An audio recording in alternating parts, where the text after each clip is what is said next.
Welcome to the Forbidden History Podcast. We're an independent podcast, and advertisements help keep us going. Ads are automatically placed and not specifically chosen or endorsed by us unless read by me, the host. Thanks for supporting the show. In 1943, the Allies launch a campaign to liberate Italy from the grip of the occupying Nazi forces. Key to their success will be the capture of the Italian capital, Rome. It's the ancient city, the eternal city, the city of the Caesars, but in World War II, it was one of the three big Axis capitals. Hitler orders Rome to be defended at all costs. Luckily for the Nazis, some of Italy's toughest terrain lies in the path of the Allies, especially at Monte Cassino. It has been held up as one of those moments in the war that didn't have to happen. On the battlefields around Monte Cassino's famous ancient monastery, military experts are shedding new light on a bitter controversy. This is an incredibly detailed, incredibly accurate view of the ground, which allows you to tell the story in a way that I don't think I've ever been able to before.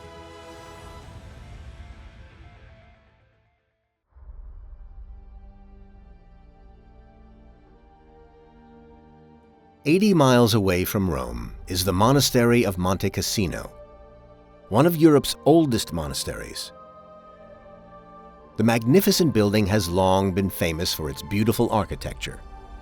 Inside are fabulous interiors decorated with mosaics and frescoes. Dating all the way back to the 6th century, the monastery dominates the entire area of the Liri Valley in central Italy. It is a place of peace, prayer, and worship. But during the Second World War, it found itself at the center of a bloody and brutal conflict.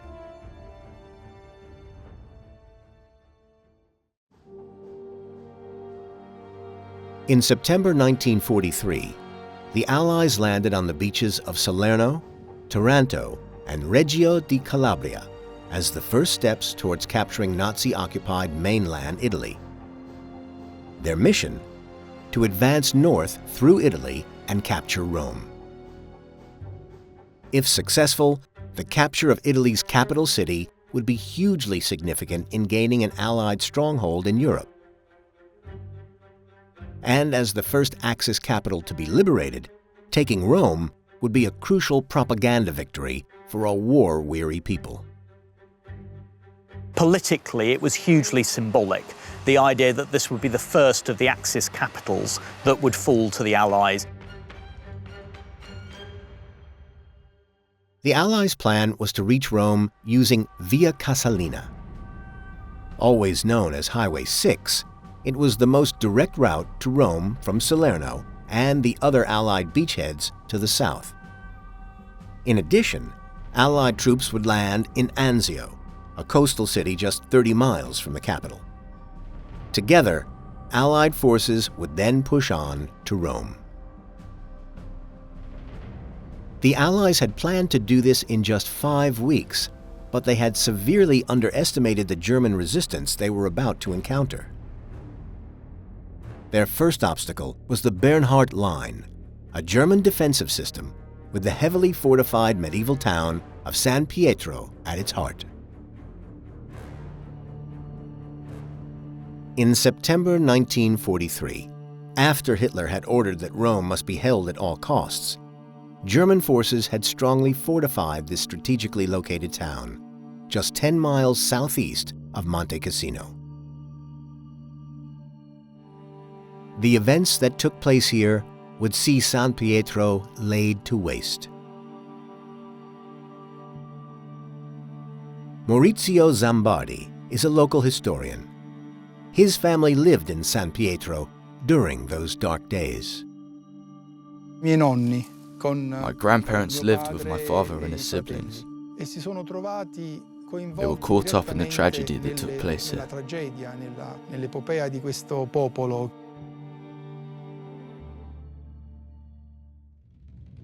Upon arrival, German officers had ordered that women, children, and the elderly be evacuated from the town, while the men were forced to help construct and strengthen German defenses in the area. They carried out sweep operations. People were brought to the town gates, loaded onto trucks and deported to other parts of Italy. The reason San Pietro met its fate was that it was situated in an extremely strategic position. Rising 650 feet from the valley, the town overlooked the main route to Rome. Germans realised that this is a key defensive position. As long as the Germans are lodged there, they can keep the Allies south of Rome.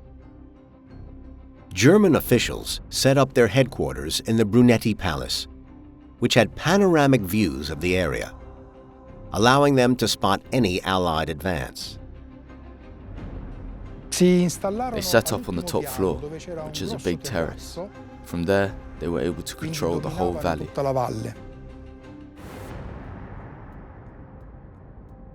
Already delayed by a few months, on September 8, 1943, General Mark Clark and his U.S. Fifth Army, along with forces from their new ally, Italy, had reached San Pietro and began their mission to break through the line. When the Americans with Italian allies arrived, they're putting in heavy infantry attacks, very, very intensive fighting. The Battle of San Pietro lasted about 10 days, and the Allies incurred heavy losses.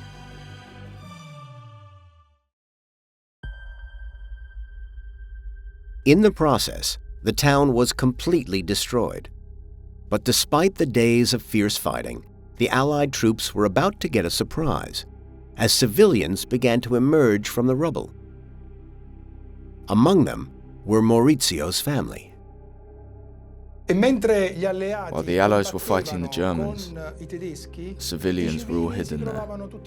They would hear the cannonades, the houses collapsing.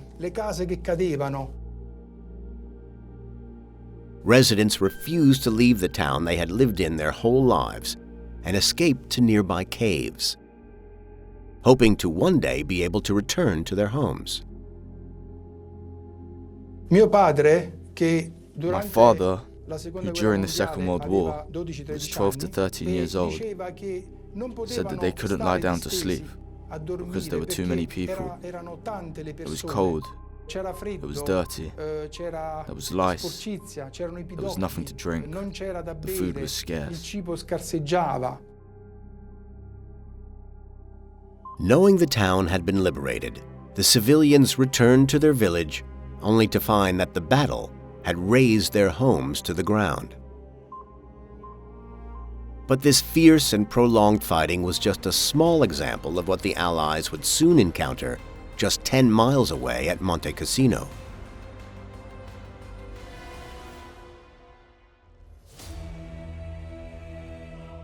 By December 18, 1943, Allied troops had broken through the Bernhardt Line, their first obstacle on the way to Rome. Delayed and exhausted, they were forced to push on. The fighting around San Pietro is intensive fighting for the Allied forces, but it gives them a sense of slight optimism and faith that they can break through these German defences as they head towards Rome. So the Allies were confident it wouldn't take too long to win another hard-fought victory when they approached their next obstacle, the Gustav Line. The Gustav Line stretched for 100 miles across central Italy, interweaving its way through the town of Cassino and its surrounding rivers and mountains. It completely blocked the Allied advance along the road to Rome. Its strongest point centered around the rocky hill of Monte Cassino. Rising 1,700 feet from the valley, it overlooked the entire region. Possession of this crucial high point meant the control of the route to Rome. On its summit, the ancient Benedictine monastery.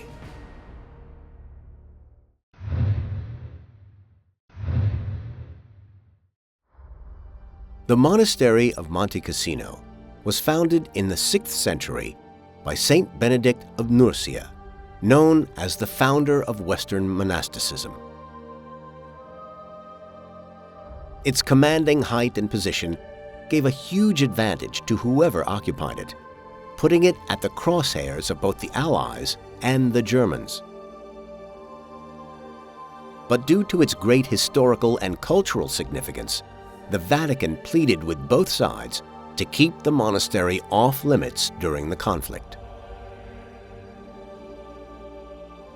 Don Luigi di Busolo recounts the delicate negotiations. The fact that Monte Cassino was located on this line caused a great deal of concern to the monks, because this meant it was at the centre of the conflict.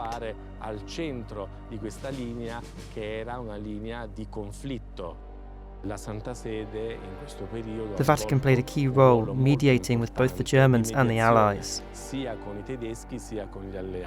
They reached an agreement to exclude the abbey from all military operations.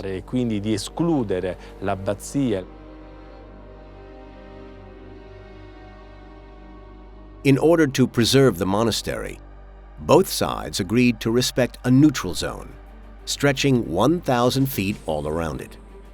By mid-January 1944, Allied troops reached the Cassino area. They redeployed into a line 20 miles long and began their attempt to break through German defenses. But it soon became clear that their optimism had been misplaced. The casualty count mounted, little ground was made, and the weeks ticked by. The German forces appeared to be so well organized that the Allied mission began to feel impossible.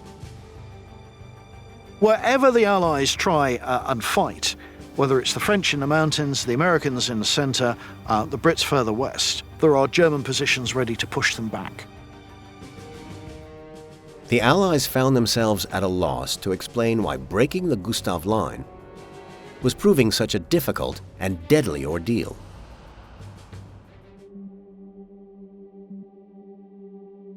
Geologist Adele Garzarella and military historian Rob Deere have been studying the Italian campaign for over a decade.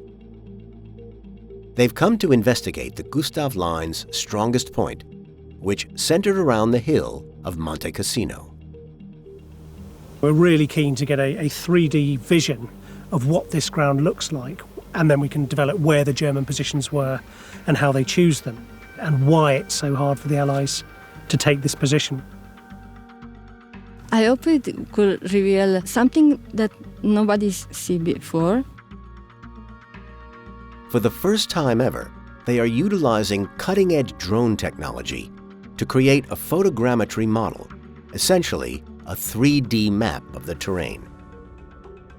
The key ridges, hills, and peaks Germany utilized as part of their defense system in this area are well known from historical records of the time. But the ability to view the entire battlefield in 3D gives the research team a new perspective not possible from the ground. But the use of the photogrammetry has really given us the opportunity to see the German positions, and then why it was that the Allies are so significantly delayed for what they assumed was going to be a rapid breakthrough. The scale of the advantage held by the Nazi forces starts to become clear. Quite impressive to have a look at the whole area and understanding the shape of the ground with the elevation, with the peaks. You can easily understand why this is the strongest point of the Gustav Line. Occupying higher ground on the battlefield has been an important advantage for centuries. But as Adele and Rob inspect the model more closely, they spot another key factor that enabled the Nazis to successfully halt the Allied advance. The white outcrops are carbonate rocks, and they're very hard. And they use the rocks to build fortifications and trenches on the highest top. The hard white rock at the top of these positions meant that not only could the German forces gain an elevation advantage over the Allies, but they could also construct an elaborate series of defenses to protect against incoming fire. In contrast, the Allies were forced to operate on lower, softer terrain that was hard to get through and prone to landslides.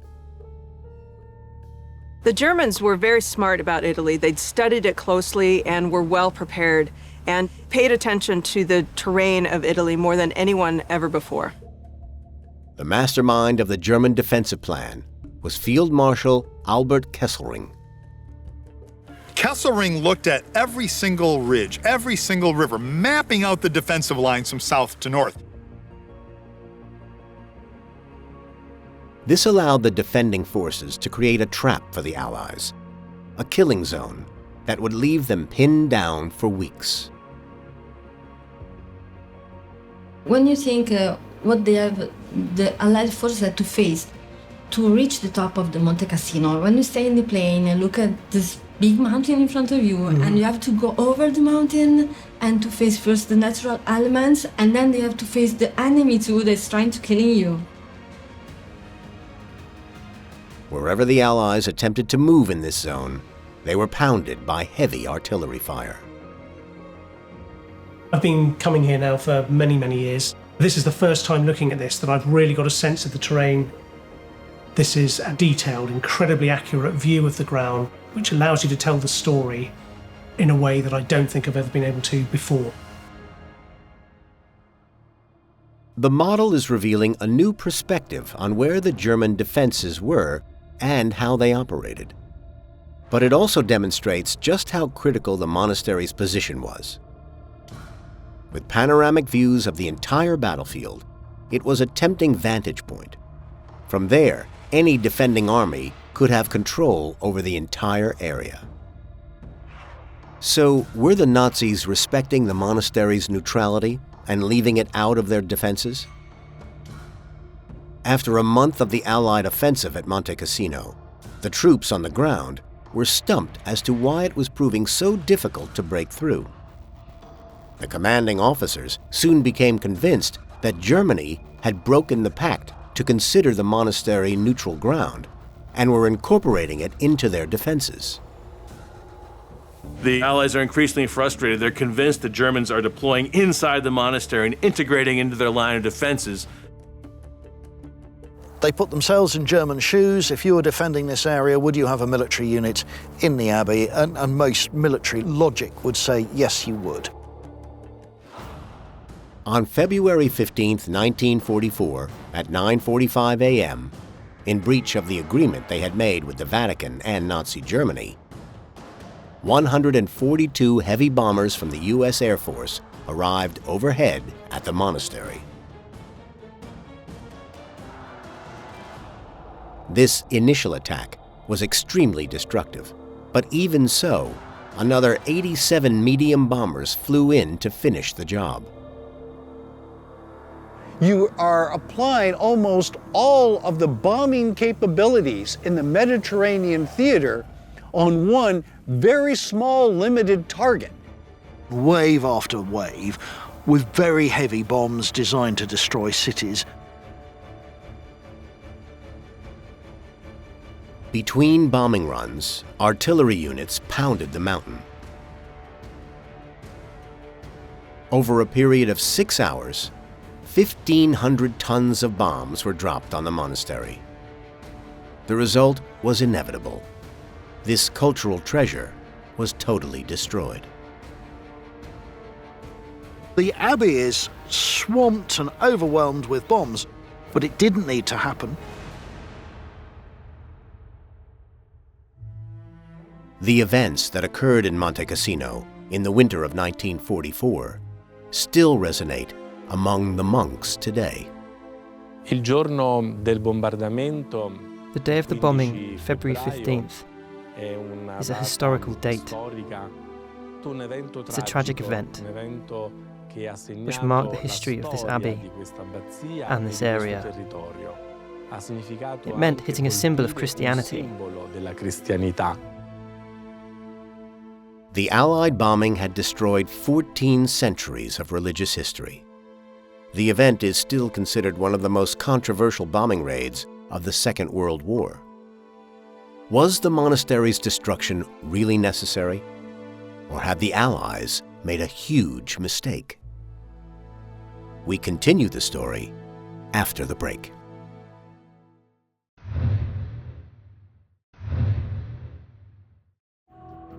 The bombing of the monastery of Monte Cassino in February 1944 was regarded by the Allies as an unfortunate but necessary act.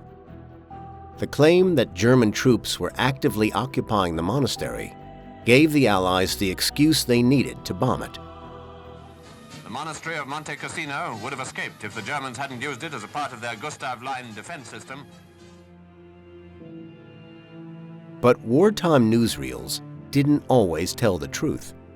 Apart from the abbot and his monks, there were other people in the monastery on that fateful day, and they weren't German troops.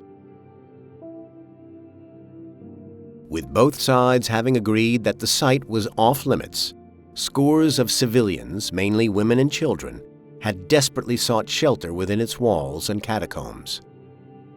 For these civilians, the abbey was a place of safety. They could never have imagined it would be destroyed.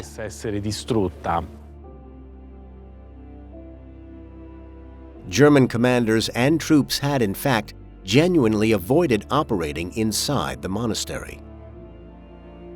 The Germans, for once obeying the laws of war, they had chosen to forego and ignore this religious place. The abbot and his monks survived that day, but the Allied bombing killed as many as 250 Italian civilians. Men, women, and children. The very people the Allies were trying to liberate.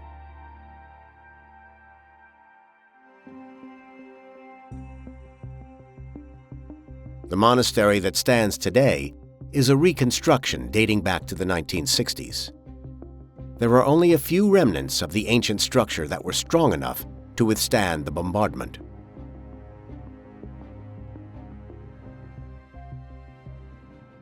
The crucial fact was that the Nazis actually held a more strategic position than the monastery.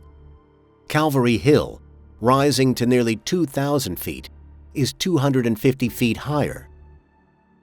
It was Calvary Hill, not the monastery, that was the Nazis' key defensive position, repelling the Allied advance.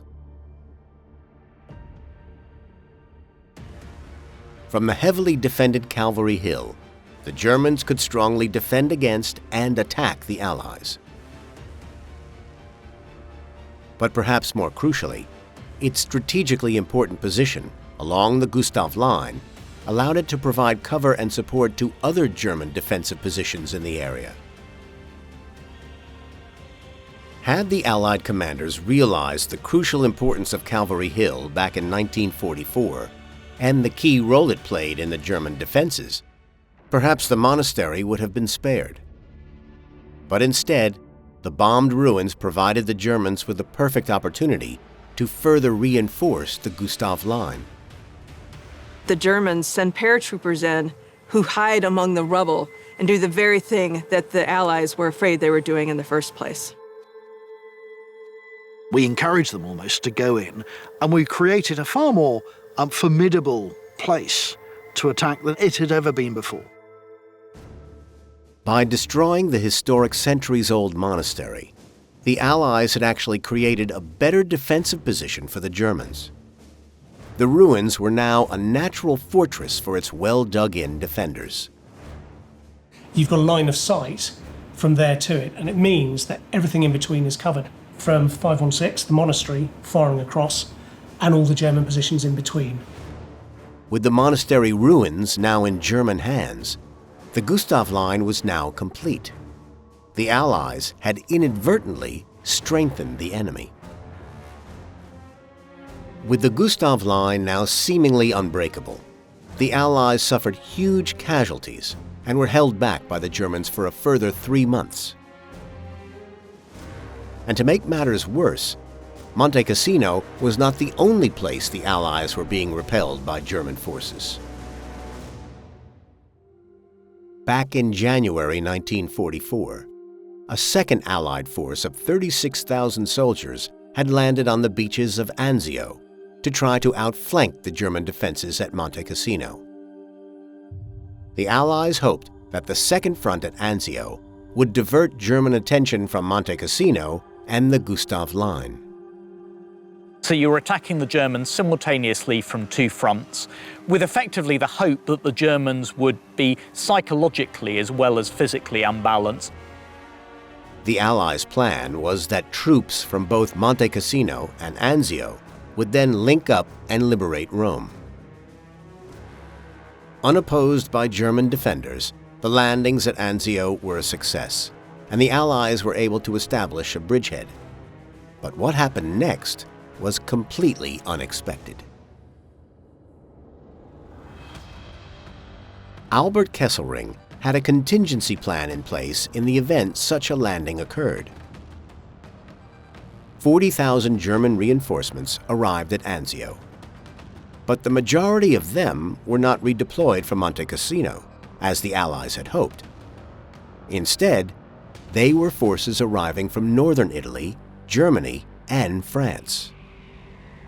And the fact that the Germans can send 40,000 people to bottle up the Allies at Anzio just shows you how well organized they are. Soon, the Germans have the Allies badly outnumbered in this sector, and everyone knows what's about to happen. Then, just like Cassino, every inch of the beachhead at Anzio is under German artillery fire.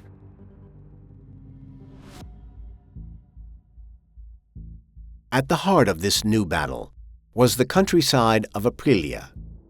Lying 10 miles inland from Anzio, it lay directly on the Allies' route to Rome. Enrico Canini is a local historian and expert on the events that unraveled here during the winter of 1944. Allied troops arrived in the area a few days after the landing at Anzio. But soon, so did the Germans. And that's when the trouble started. The very next day, after the Allies bombed the monastery at Monte Cassino, the Germans launched a major counterattack at Aprilia, pushing the Allies back towards the sea at Anzio. Fierce fighting raged throughout Aprilia and the surrounding area. During one of these attacks, 800 soldiers from the 45th U.S. Infantry Division sought refuge inside the caves of Aprilia. Built by Roman slaves around 2,000 years ago, they are a complex system of tunnels, some of which are over a mile long.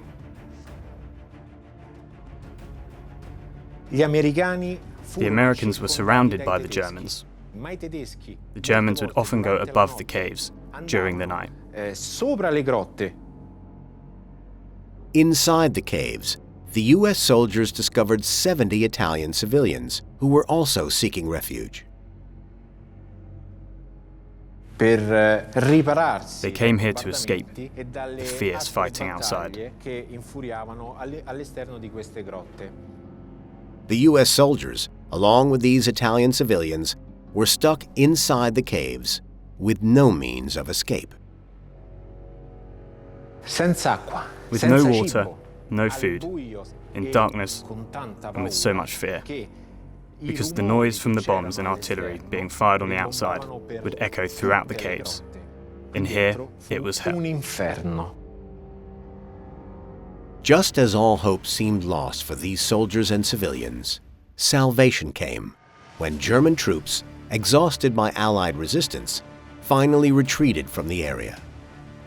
The ferocious German counterattack to try to push the Allies back into the sea at Anzio had failed.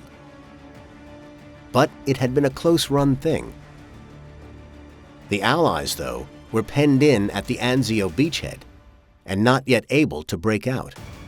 To capture Rome, the Allies would still need a breakthrough at Monte Cassino. The 5 weeks in which the Allies had planned to liberate Rome had grown to 8 months.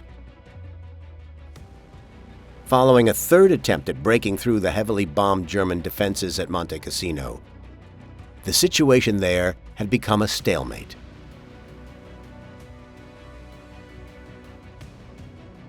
But with the beachhead in Anzio now stabilized, Allied commanders could go back to their initial plan to liberate Rome. A massive offensive to finally breach the Gustav Line at Monte Cassino would be combined with a renewed push at Anzio. The two Allied forces would then link up and finally capture Rome. The Germans will be bottled up between Cassino forces coming from the south and the Anzio forces, because the whole aim of the fourth battle is to destroy the German forces in Italy, not to let them escape and fight another day. To finally break through, the Allies assembled an overwhelming force onto the Monte Cassino front for one last push. So effectively, they mass pretty much all their resources at a much higher level in front of Monte Cassino, and they look to do a series of coordinated, simultaneous attacks on the Germans to achieve a breakthrough. On the 11th of May 1944, the Allies launched their final and decisive attack on Monte Cassino, codenamed Operation Diadem, with 17 Allied divisions stretching across a 20-mile front from Cassino to the sea. The full-scale assault began with a massive artillery bombardment. French troops in the mountains, British, Canadian and Indian troops in the valley, and Polish troops hooking round through the mountains around Monte Cassino. The task of attacking the heart of the Gustav Line was assigned to the Polish Second Army Corps. A Polish corps that is very capable, very well-led corps, supplied, equipped by the Western Allies. Having arrived at the front of Cassino in January, the Polish troops had gained a reputation for their fierce fighting. Critical to their mission was the capture of the dominating German positions at Calvary Hill and in the ruins of the monastery. Once these defenses could be taken, the centerpiece of the formidable Gustav Line would finally fall.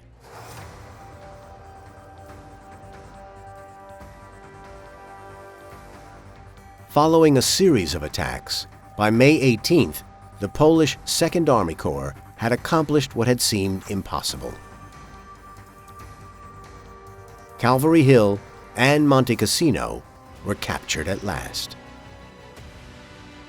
Following the capture of Monte Cassino and other successful Allied attacks along the Gustav Line, German troops had no option but to retreat to their last line of defense for Rome, the Hitler Line. Located just behind the Gustav Line, it was constructed as a fallback position. But the Germans retreating here were rapidly overwhelmed by troops from the Canadian 1st Division, supported by the Polish Second Army Corps, and the Hitler Line fell after just one day. After almost a year of fighting, the way was clear for these troops to advance northwards on Rome and link up with other Allied forces advancing from Anzio. On June 5, 1944, Rome became the first of the Axis capital cities to be liberated. This seemingly endless Italian campaign had now been crowned by some sort of victory, some sort of triumph. And that meant a great deal to the Allied soldiers. It meant a great deal to the Allied commanders. This really is the beginning of the end in strategic terms. The very fact of the liberation of Rome tells us that sooner or later we're going to triumph. The liberation of Rome saw huge crowds lining the streets to greet the Allied troops. Finally, the capital's citizens could celebrate the demise of fascism in Italy. But liberty had come at a high price. Hundreds of thousands of lives had been lost, and throughout Italy, countless historic towns, villages, and cultural treasures had been destroyed. The Allies did, in the end, successfully win the battle for Italy. But in the process, they took one of the most controversial and regrettable decisions of the war.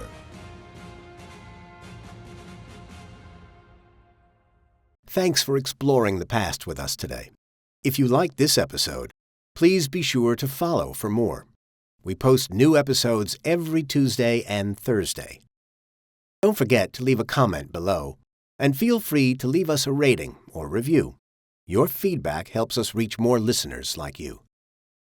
And for more from the Like a Shot Network, check out Where Did Everyone Go? Histories of the Abandoned, a deep dive into the incredible stories behind forgotten places. Available now on your favorite podcast platforms. Thanks for listening.